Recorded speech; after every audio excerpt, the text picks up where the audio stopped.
नमस्कार, मी किरण आणि आपण पाहताय PG Marathi news. PG Marathi news मध्ये आपले स्वागत। पाहूया बातमी सविस्तरपणे। सोमय्या विद्याविहार संचलित श्री शारदा इंग्लिश मीडियम स्कूलच्या वतीने थोर स्वातंत्र्य सेनानी लोकमान्य बाळ गंगाधर टिळक यांच्या जयंतीनिमित्त मागील 5 वर्षाप्रमाणे यंदाही राज्यस्तरीय मराठी वक्तृत्व स्पर्धेचे आयोजन करण्यात आले। यावर्षी स्पर्धेचे 5वे पुष्प अर्पण होत असून महाराष्ट्रातील नाशिक, अहमदनगर, अहिल्यानगर, संभाजीनगर, पुणे आदी जिल्ह्यातील सुमारे 35 शाळांनी या स्पर्धेसाठी नोंदणी केली आहे। यामध्ये तब्बल 70 स्पर्धक सहभागी होणार असल्याची माहिती मराठी विभाग प्रमुख श्री बी.के. तुरकणे यांनी दिली आहे। ही स्पर्धा दिनांक 23 जुलै रोजी सकाळी 9 ते सायंकाळी 5 या वेळेत रंगणार असून महाराष्ट्रातील सर्वोत्तम वक्तृत्व कौशल्य पाहण्याची संधी रसिक प्रेक्षकांना मिळणार आहे। या शब्दाच्या मैफलीत कोणते वक्तृत्व विजयी ठरेल याकडे सर्वांचं लक्ष लागून राहिलंय। नमस्कार, मी मराठी विभाग प्रमुख श्री तुरकणे बी.के. Shri Sharada English medium school Kopargaon.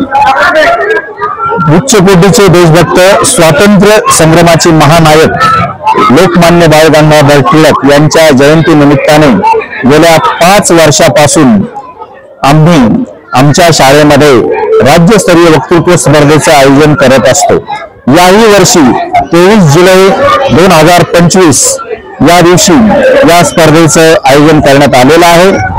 त्या निमित्ताने जवळजवळ महाराष्ट्रातील 35 शाळांच्या विद्यार्थ्यांनी सहभाग नोंदवलेला आहे आणि जवळजवळ 70 विद्यार्थी या ठिकाणी आपले वक्तृत्व सादर करणार आहेत। या वक्तृत्व स्पर्धेचा जो उद्देश आहे तो म्हणजे उद्याचे भविष्य देशातील जे तरुण आहेत त्या तरुणांना एक उत्कृष्ट वक्ते या ठिकाणी घडले पाहिजे त्या तरुणांमधून, आणि ती प्रेरणा घेऊन आम्ही या ठिकाणी या स्पर्धेचं आयोजन केलेलं आहे।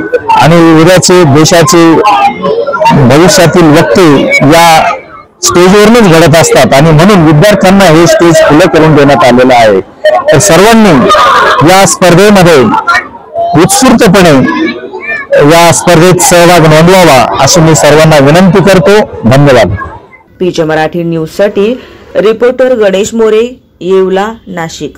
ताज्या बातम्या लवकरात लवकर पाहण्यासाठी पीजी मराठी न्यूज चॅनलला लाईक करा, सबस्क्राइब करा आणि बेल आयकॉन प्रेस करा।